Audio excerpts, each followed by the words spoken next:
erkek tuxumdan ayrılıp kalmaslığı gerek. Dostum, siz yürek keselligi bemorlari tuxum yemasligi kerak degan gapga qanday qaraysiz? Tuxum yürekning eng yaxshi asrash mahsuloti. Tuxum tarkibidagi may tuyunmagan may bo'lib, badanga foydali xolesterin paydo qiladi.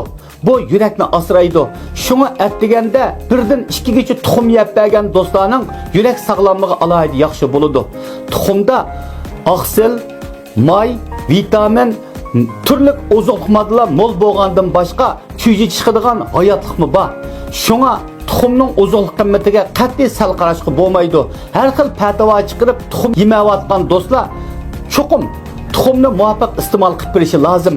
Faqat o't yollig'i qo'zg'agan mezgilda, ig'ir jigar kasali va mezgilda, badanni ig'ir issiq tutib, usulliqi dahshat yo'qolib ketgan mezgilda vaqtincha tuxum yemaslikka bo'ladi.